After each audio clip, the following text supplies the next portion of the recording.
going to be starting on the third segment of this book. Each has been about an hour. I think we'll get this one done in 30 to 40 minutes, and that'll complete this book. And there'll be 3 videos for the reading of Bhagavad Gita. There's some commentary and live reaction within it because this is my first time reading it. And that's my first orientation to this material.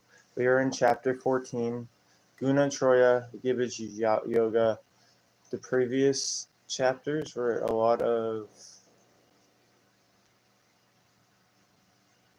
well, you can listen to them yourself or read along.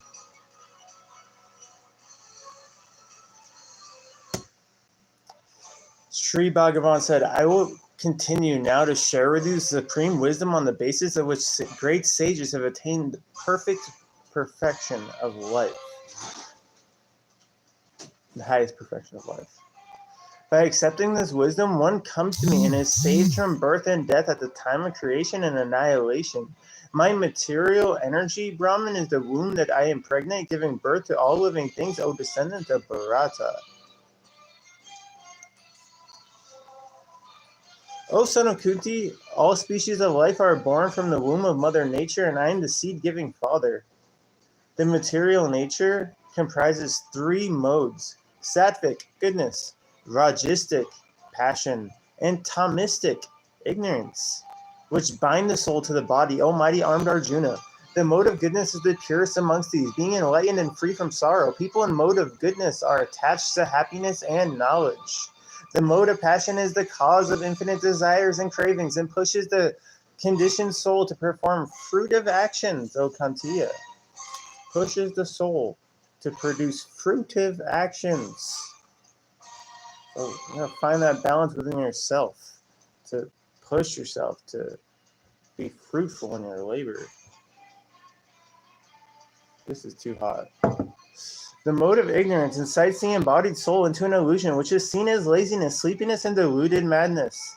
Sattva guna binds one to the happiness, Rajas guna to the fruitive activity, and the tamas guna to madness. In a battle for supremacy, sometimes goodness reigns supreme, defeating passion and ignorance. Sometimes passion takes over, beating goodness and ignorance, and sometimes ignorance dominates, prevailing over goodness and passion. O son of Bharata.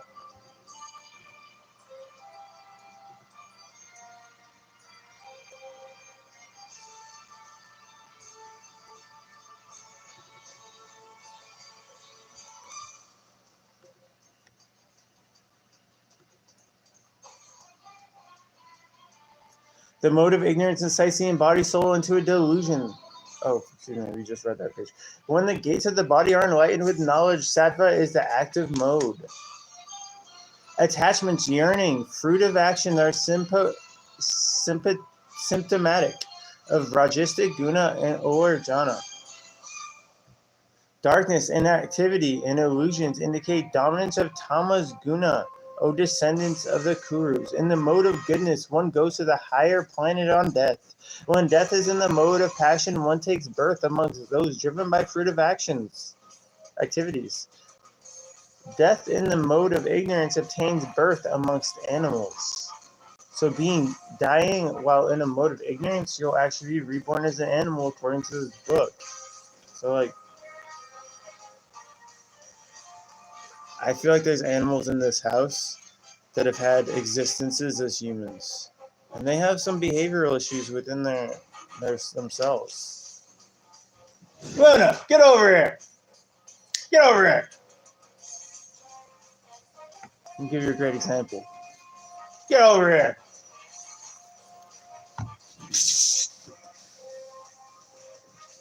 She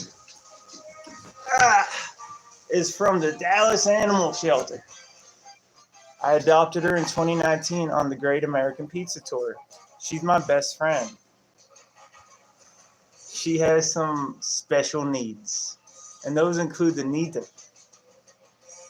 Me and her gotta get into some action every day. We gotta have a competitive duel every day. And if I don't If I don't work with her on that energy, she's going to place that energy in places where we don't want it to be. She's going to direct it towards innocent dogs that don't need that. Just innocent dogs. She's my best friend.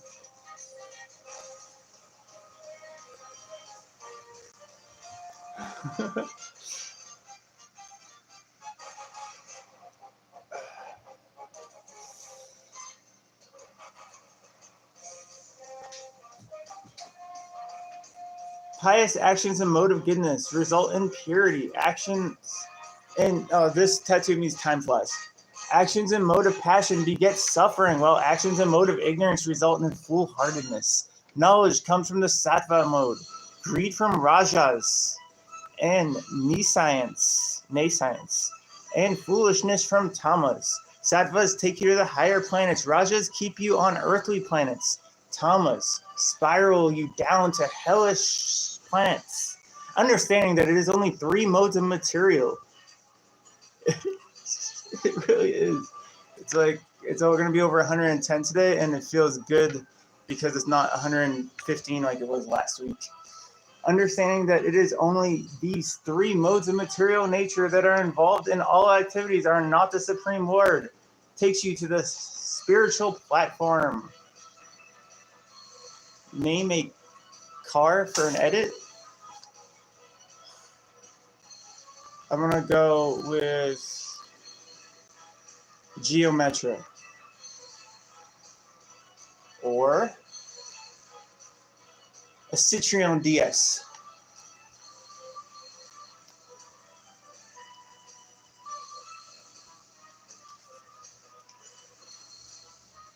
By transcending the modes of nature, you can release yourself from miseries or birth. Arr! Arr! This dog has been in animal shelters in 3 different states. While traveling across America with her, she got away from me in Rhode Island and ran in on a kid's soccer game. And she actually, because she loves to play with balls, and she got arrested by the police. And they put her in a shelter where it was like kind of a small town. I believe it was Newcastle, Rhode Island. And they kind of like opened at their own time. This is one woman that runs the place.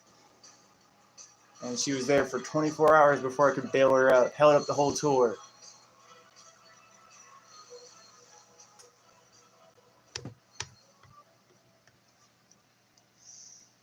By transcending the modes of nature, you can release yourself from misery. She's the hardest head I've ever felt. Of birth, death, and old age to enjoy eternally. Or Arjuna said, Prabhu, how does one transcend the 3 modes? How is there recognized and how does he behave? How is he recognized and how does he behave? We got a whole page here of Sanskrit. You watch that head?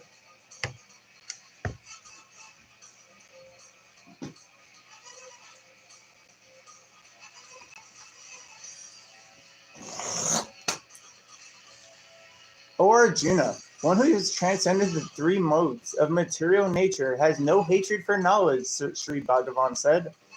Attachment and delusion, nor does he long for them when absent. He's indifferent, and undisturbed by the acts of modes of nature, remaining steady and composed in joy and sorrow. Went down.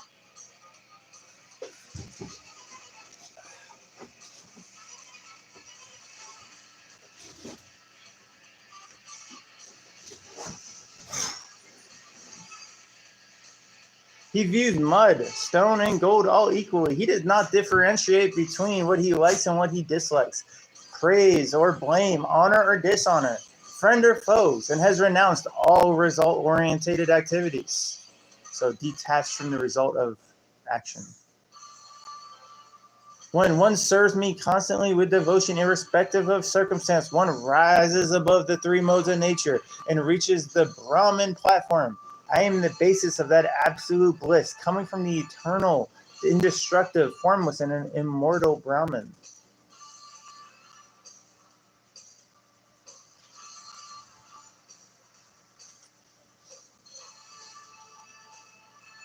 Purushottama Yoga. We're in chapter 15 now. Sri Bhagavan said, there exists a banyan tree, which has roots growing upwards, branches downwards, and its leaves are Vedic hymns. If one can understand this eternal tree, one can understand the Vedas. Nurtured by the three gunas, the branches spread across downwards and upwards. The twigs are the sense objects. The roots are bound by karma and the fruit of activities of human beings.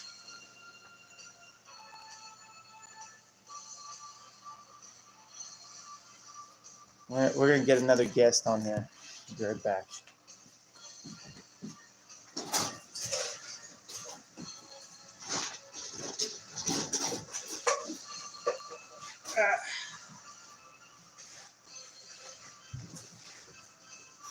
This is Shiram, and she's now the age that her mother was when I got her, so she's 4 months. I'm so happy to have this dog. Both of her parents are immaculate, and to watch them play is beautiful. So to see the product of their play and hold it is just absolutely majestic. This is Shiram.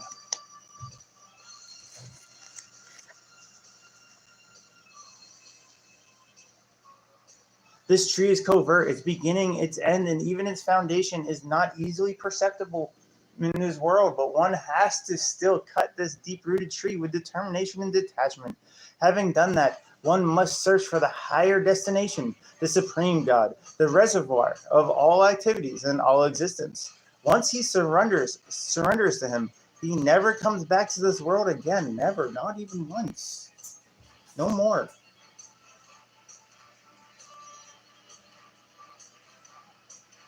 One who surrenders to the Supreme God has humility, uninfluenced by illusions or bad associations, without lust, and free from the dualities of joy and sorrow. He attains my spiritual abode. My supreme abode needs no illumination by the sun, moon, or fire.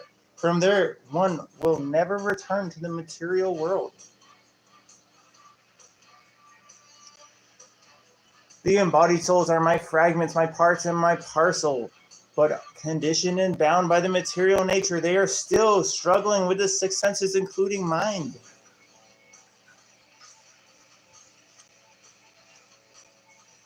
As the air carries fragrance from place to place, so does the soul carry its mind and perception from body to body. When acquiring a new body, the soul obtains a particular mental framework and sense organs to help it enjoy correspondingly. The ignorant enjoy the sense objects under the influence of the three modes of material nature, grossly unaware of the nature of the soul within. Only the eyes of knowledge can see the truth. The self-realized and those striving for transcendence can see the soul within the body. For others not self-realized, with no ability of discrimination, cannot see this even if they try. So there are people that can't recognize the soul within themselves. They can't recognize that they are a soul and are living closer to the animalistic form of physical existence. We do share like 98% of our DNA with the other great apes. This includes chimpanzees, gorillas, orangutans, and also bonobos, which are kind of like a subset of chimpanzees. For a while, they weren't really recognized as their own species, but they're different than chimpanzees. They have darker faces and have smaller bodies. The luminescence of the sun that illuminates the world, the brilliance of the moon, the dazzle of the fire, and all originate from me. My energy permeates each planet to sustain it. And it is my energy in the moon that nourishes plants and vegetables. Energy in the moon that nourishes plants and vegetables. And some people grow by a lunar cycle. I am the fire of digestion. I am the incoming and outgoing life breath required to digest the four kinds of food. Seated in the hearts of all living beings, from me comes memory, remembrance, and forgetfulness.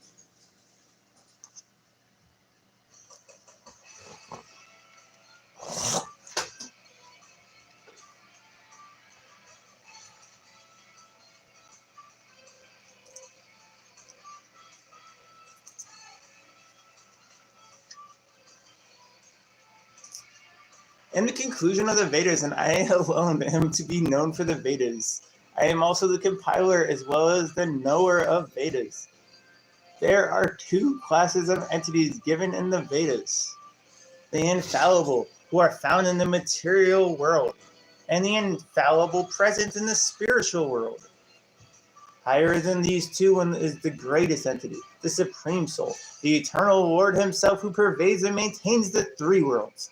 I am described in the Vedas as the Supreme Being because I am transcendental, the best of all, and above all infallible and infallible.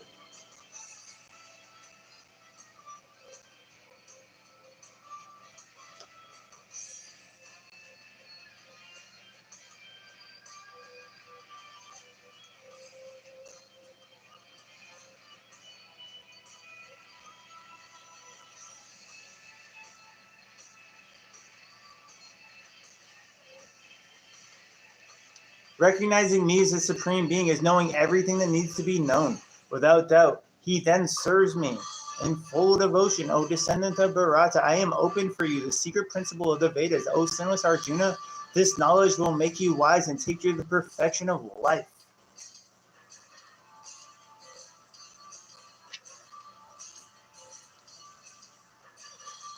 Chapter 16, Daivasura Sampada Vimhaga Yoga.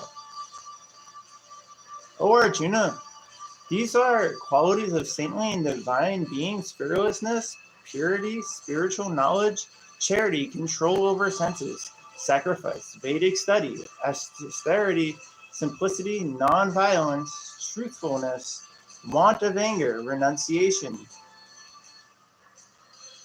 tranquility, dislike for criticism, compassion, absence of greed, gentleness, modesty, determination, vigor, forgiveness, fortitude, cleanliness, non-enviousness, and indifference to honor.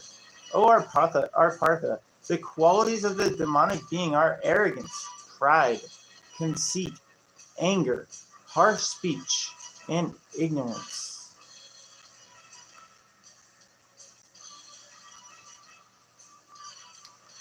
The divine qualities propel you to liberation. The demonic qualities to bondage.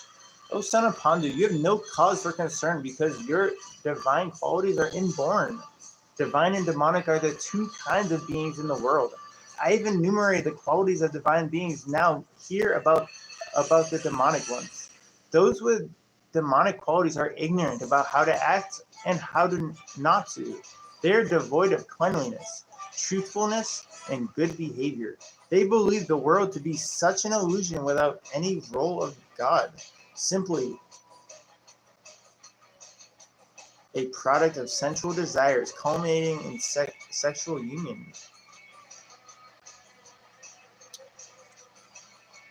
These are souls with inadequate intelligence and inappropriate beliefs, indulging in heinous acts of destructive for the world. Soaked in lust, pride, and arrogance, the demonic stick to their beliefs of impermanence and act in unclean ways. Satisfying sensual desires is their primary goal in life. Their numerous desires, bound by lust and anger, lead to endless anxiety. To satisfy their lust, they acquire illegal wealth. So when talking about these kinds of lust for satisfying sensual desires, that'd be, you could say, those living for like drugs, those living to engage in reckless sex with people that they're not connected with, just various satisfactions of the senses, and instant gratifications. Those eating foods that are simply for sensual pleasures rather than respect for themselves. Kind of like eating right is like kind of like the celebratory way that we show our body we appreciate it. Right? Pretty much right. Dear God, we thank. I have so much wealth today, and I will acquire much more tomorrow. It's mine, and it will increase in the future. My enemies will suffer destroyed by me. I am the Lord and enjoyer. I am powerful and happy. None is equal to me. By sacrifices and charities, I will enjoy my life. This is their delusion and their mode of ignorance. Trapped in a mesh of illusion, they are confused and attached to sense gratification. Thus, they live in hell. Because of pride, obstinacy, and delusion of wealth, they perform sacrifices as per their own whims, without following Vedic guidelines and regulations.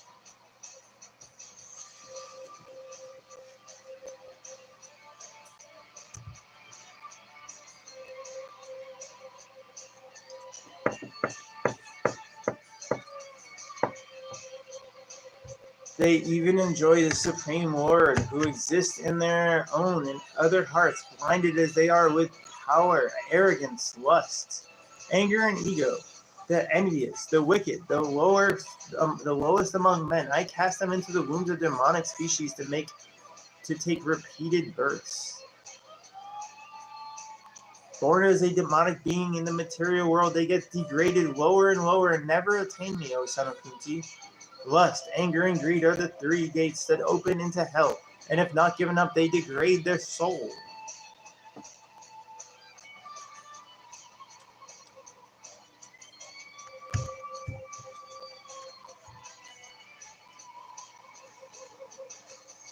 The further one is from the three gates, the closer he is to self-realization and supreme destination. Impulsive actions, disregarding scriptural directions, bring neither happiness nor the stage of perfection, nor the achievement of the supreme goal of life. It is best advisable to discern do's and don'ts as per scriptural authority and then implement them to achieve gradual elevation.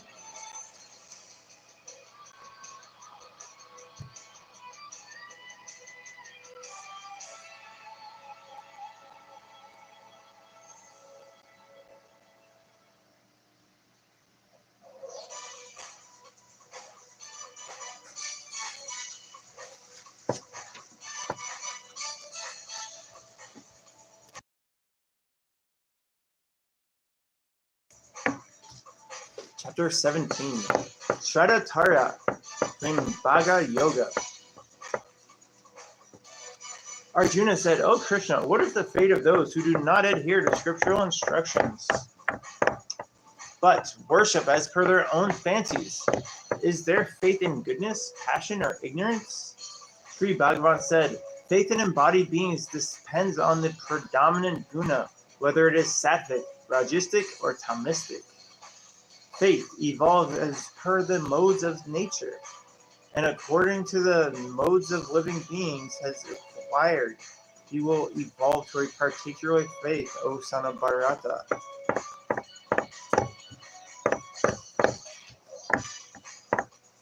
In the modes of goodness, living beings worship devatas. In the modes of passion, they worship demons. In the modes of ignorance, they worship ghosts and spirits. Some perform severe austerities not recommended in the scripture, but motivated by ego, lust, pride, and attachment. They torture not only themselves, but also the super soul within, and are considered to be demons. The food that you eat, the sacrifices, austerities, and charities you perform, all are the three types depending on the three modes of nature. I will tell you how to differentiate them. About to get into some good stuff here. Now get into some substance here in this final portion of it. There was like a big segment of our previous read, which was really just like a self-description of the higher being, which I appreciate. I must say, it did kind of get redundant though. It was like beating me over the head with everything it is. It is what it is, you know. Alright, food in Sattva Guna is healthy and nourishing. It prolongs life, purifies existence, and brings happiness and satisfaction. The juicy, wholesome, and fatty foods in Sattva Guna give pleasure to those in goodness mode. Rajasic food is extremely bitter, sour, salty, hot, pungent, dry, and burning, liked by those in the mode of passion. This kind of food brings pain, disease, and suffering. Foods that bring passion. So, like, I think hot sauce is shunned in Ayurvedic school of thought because of this. Those in tamas are attracted to food that is stale, tasteless, overcooked, rotten, unhygienic, remnants of others, and unfit for offering.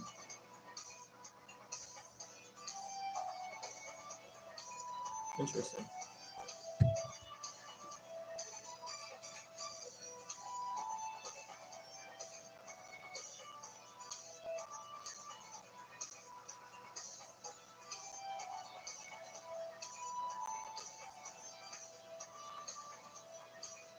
This sacrifice, which is performed in alignment with the scriptures as one's duty and not for any reward, is sacrifice in mode of goodness.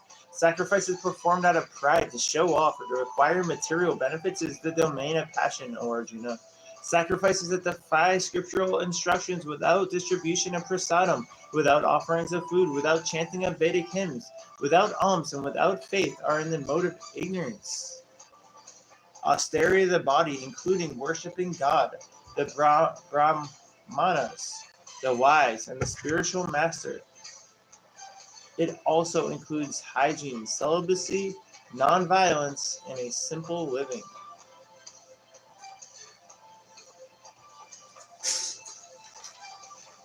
Words and speech that is truthful, pleasing, beneficial, non-distressing, and based on the scriptures is considered austerity and speech. Satisfaction, silence, self-control, peace of mind, and purity of thoughts are austerities of the mind. The three austerities of the body,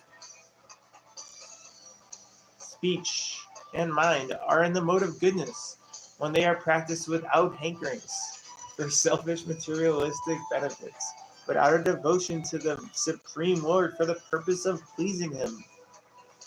Austerities performed for the show in the hope of getting honor and respect are in the mode of passion. It is not steady for the long-term endeavor, so not sustainable. Be nice. Austerities performed thoughtlessly to destroy self or to torture others are in the mode of ignorance. Charity given to a worthy person at the right time and place without any selfish motives, but as a matter of duty, that charity is declared to be in the mode of goodness. In the mode of passion, charity is given reluctantly, expecting some reward for it, or with a greedy desire to enjoy the fruit of it. Charity given to disrespect and disdain to unworthy persons at an inauspicious time, at an impure place, is said to be in the mode of ignorance.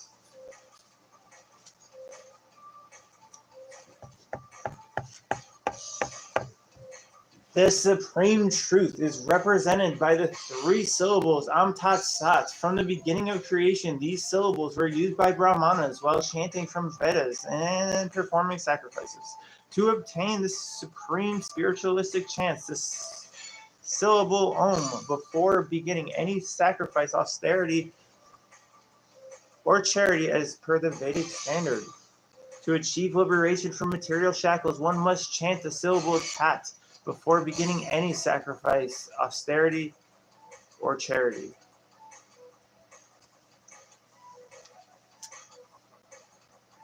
O Partha, to obtain the objective of devotional service, the supreme truth, one must chant the syllable Sat before beginning any sacrifice, austerity, or charity. Sat is indicative of the Supreme Lord. Any sacrifice, austerity, or charity done without faith in God is called asat. Any such act is impermanent and useless in this life and the next.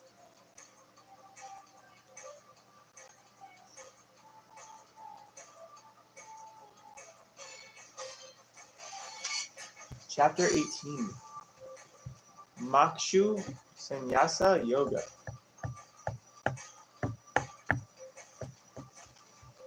Let's move on.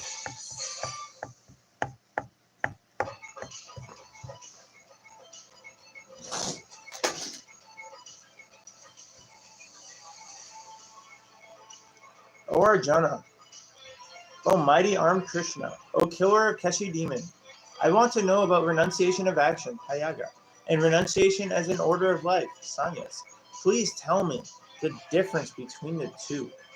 Sri Bhagavan said, renunciation of action or tyagas is giving up the fruits of all actions, whereas sannyas is the state of detachment, giving up all activities that are motivated by material desires. It is claimed by those wherein the activities that qualify as evil should be abandoned. Some others claim that activities like sacrifice, charity, and austerity should never be abandoned. Now hear what I have to say. O best of Bharata scripture, describing 3 types of renunciation, O tiger amongst humans. The great beings are purified by the act of sacrifice, charity, and austerity. These are simply a must and can never be given up. O Partha, these must be performed as a matter of duty without attachments or expectations. This is my firm opinion. Overcome by illusion, if one renounces prescribed duties, it is renunciation of this mode of ignorance. Prescribed and recommended duties should never be abandoned.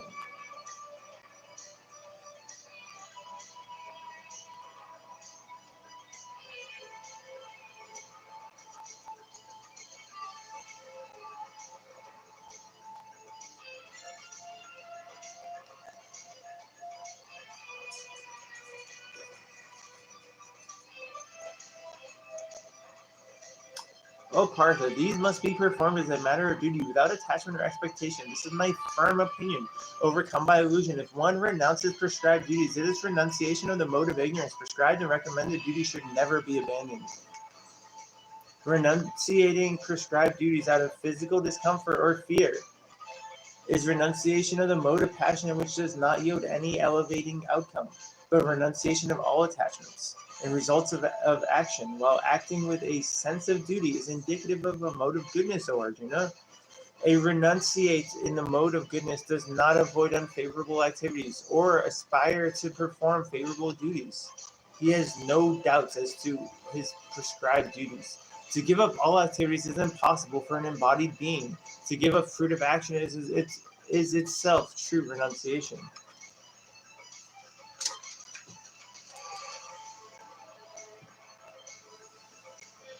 The 3 consequences of action, auspicious, inauspicious, and mixed, await those who do not renounce.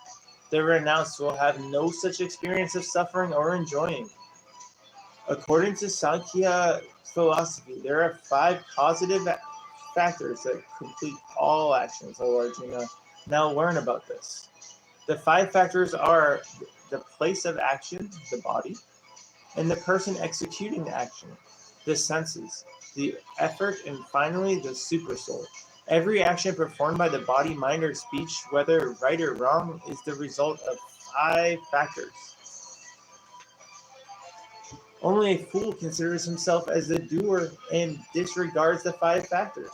But a person who has surrendered his ego as the doer and whose intelligence is clear is not bound by his actions. Even if he kills people, he does not really kill.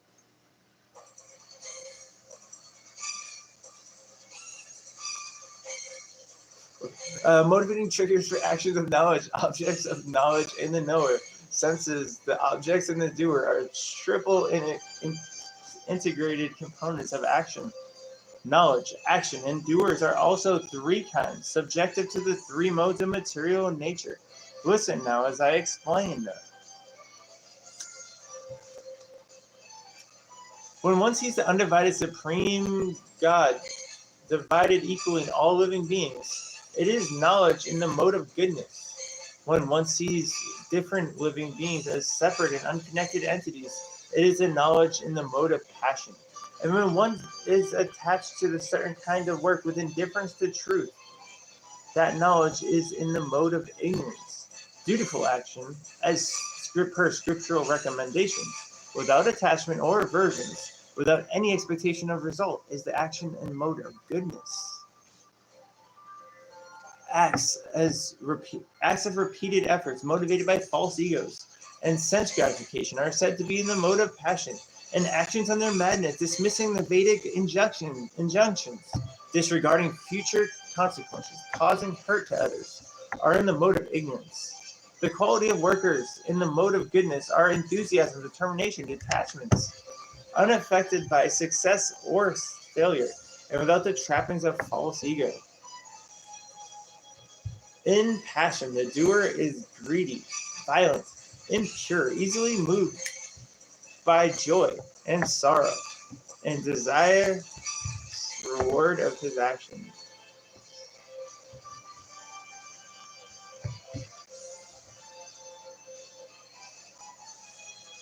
You know, like when you have a puppy biting? We're going to show you how to handle that right now. First, she must know that the face is off limits. So we're going to wait for her to go to the face. It's not falling for her. Ah! I don't even want her licking my face. Some people are okay with it. I'm not. Ah! Nah!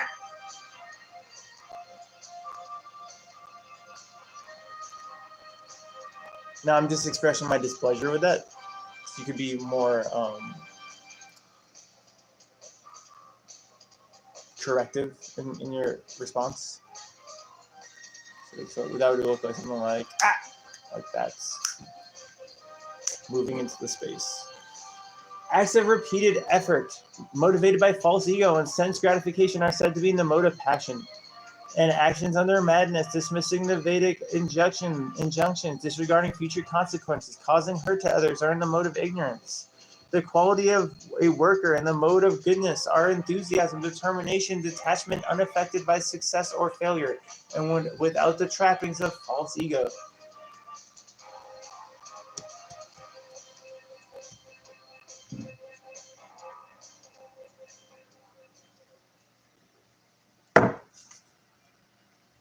In passion, the doer is greedy, violent, impure, easily moved by joy and sorrow, and desires rewards of his actions.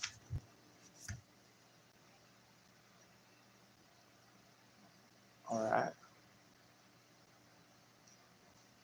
I've been there to a high degree. And I can see that as I'm reading it. Like that's glaring to me that I was very much in a mode of passion through my earlier adult life. Undisciplined, arrogant, lazy, obstinate, despondent, deceitful, procrastinating, and going against the scriptures are workers in the mode of ignorance. Now listen, Darjana, to the three kinds of intelligence and determination born out of the three modes of nature. In the modes of goodness, O Partha, the intelligence knows what is to be done and what needs not be done, what is to be feared and what needs not be feared, what is liberating and what is binding.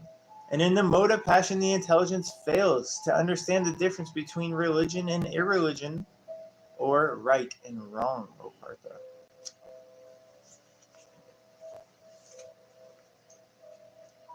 Intelligence in the mode of ignorance is veiled by darkness and illusion, misunderstanding right and to be wrong, and irreligion to be religion, thereby veering to the wrong direction. Determination that remains steady by dint of yoga and controls the mind and the senses in the mode of goodness, O Partha. This will be which one strives for material gains in the religion, economic prosperity, and sensual gratification in the mode of passion, O Partha. And then the will, by which one is irrationally adamant on sleeping, fearing, lamenting, being depressed, being ill-humored. That determination is in the mode of ignorance, O Partha.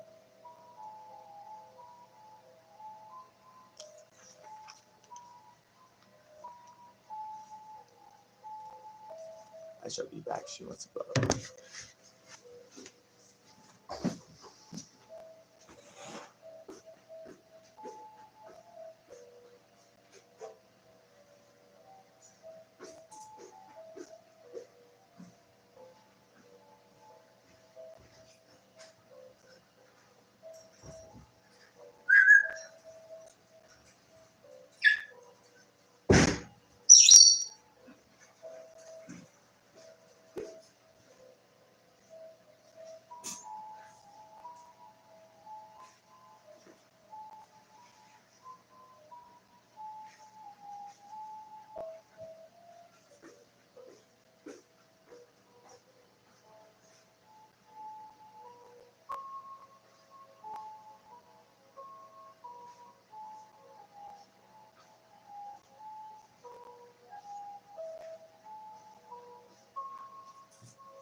Our next reading partner is Blue.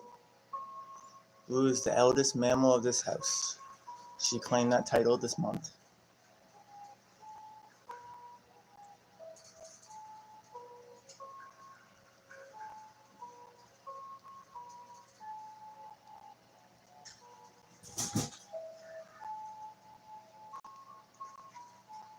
I got her at a Chevron gas station in San Bernardino around the end of 2013.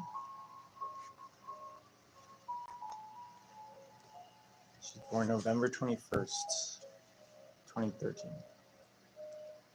Did I say 2014 initially? We got her 6 weeks after November 21st.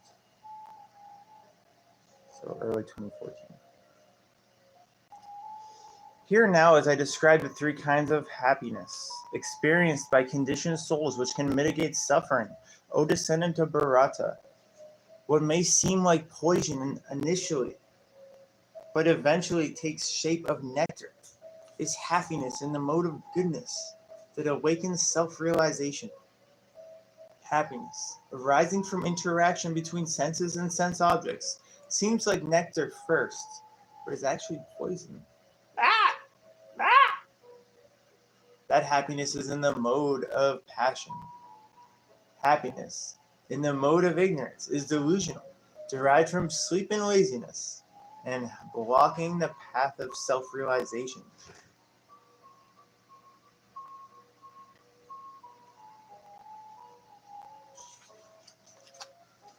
No living being on Earth or on other planets, including the Devatas, are free from three modes of material nature. The duties of Brahmas, Kashitras,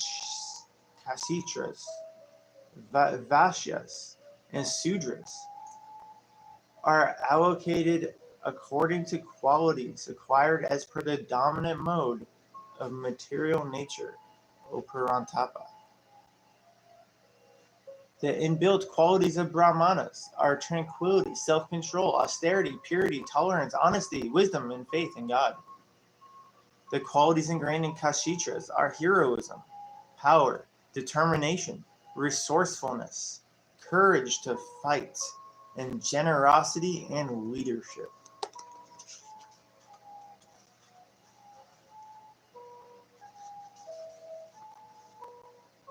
Farming, cattle raising, trading are the natural propensities of Vaishyas, while labor and service is the intrinsic nature of Sudras. Please hear now how everyone can attain perfection by following their natural calling for work. So find your purpose and your passion. We're about to get into that right now. Although, do it without attachment to the result. So you're not like a slave to your passion. By performing their duties, they are in effect worshiping the all-pervading God and are on their way to attain perfection, because we're all here with a purpose. Performing one's own prescribed duties, even if imperfectly, is better than performing another's duties perfectly, because following the Dharma will never accrue a sinful reaction. One gets elevated to the platform of Brahman by purifying the intelligence, controlling the mind with determination, forsaking the objects of sense gratification, giving up likes and dislikes, residing in a secluded place, eating less, regulating speech and body, and following yogic trance, detaching from the egotism, lust, anger, and belonging, being selfless at peace. Having realized that the Brahman, he is free from hankerings and lamentation, equally disposed towards all living beings, and attains transcendental devotion for me. Worshipping with devotion is essential to understand me, the Supreme Person, and enter my kingdom.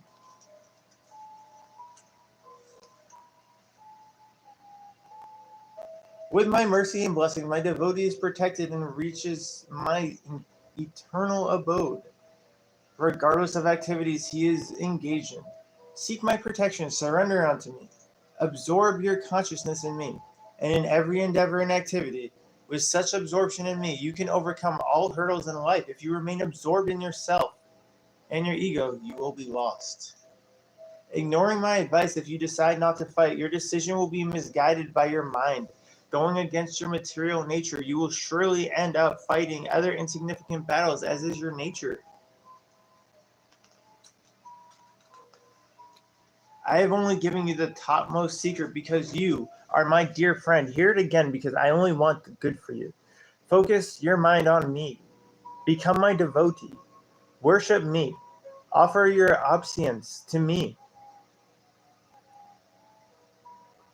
Then certainly you will attain me. It is my promise to you because you are very dear to me. Reject every other dharma that you know of and surrender to me exclusively. The Bible says the same thing. I will free you from sinful reactions, and I have no fear. Never speak of this knowledge to those who are not my devotees, neither to those who are not austere, or those who envy me and do not want to hear. Never speak of this knowledge. So, like, this belief system isn't going to lend to people trying to indoctrinate others or going door to door or anything. But sharing this topmost secret qualifies as the highest form of work and devotion, and such devotees will surely come back to me. No one is more dear to me, nor will anyone be more dear to me in this world than one who shares this knowledge with others. Okay, wait, hold on. Let's go back. Never speak of this knowledge to those who are not my devotees, neither to those who are not austere, or to those who envy me and do not want to hear. But sharing this topmost secret qualifies as the highest form of work and devotion, and such a devotee will surely come back to me. Okay, so it does lend to... no one is more dear to me, nor will anyone be more dear to me in this world than one who shares this knowledge with others. Moreover, I proclaim that the study of the dharmic conversations between us is akin to worshiping me with intelligence. Simply by hearing this conversation faithfully, without envy, will free one from all past sins and deliver one to auspicious heavenly planets. O Partha, have you been hearing my words with concentration? Is your ignorance and illusion destroyed, O Darjana? Arjuna said, Oh yes, Krishna. My illusion is destroyed and my memory regained. By your mercy, I have no doubts as to what I should do. I will follow your instructions in totality. Sanjaya said, I have been blessed to hear this conversation between Vasudeva and Partha. My hair stands on end with so mesmerizing a dialogue.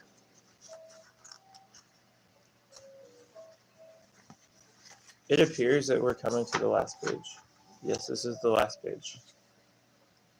This is the first complete book reading on this page. We're about to get to, or on this channel. We're about to close it out.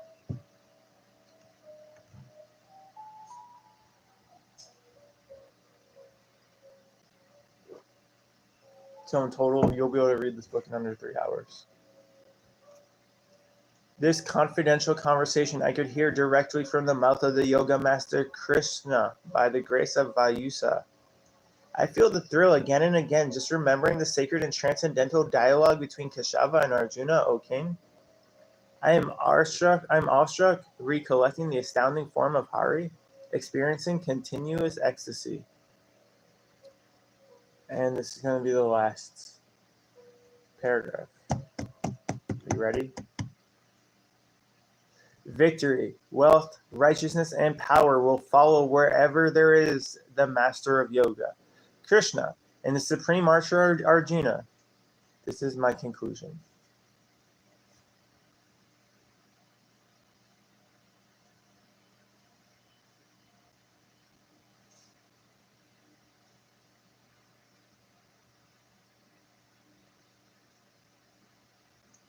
Screen fades to black. Thank you for tuning in. This has been another episode of K9 Training plus Human Development with Adonis. Much love.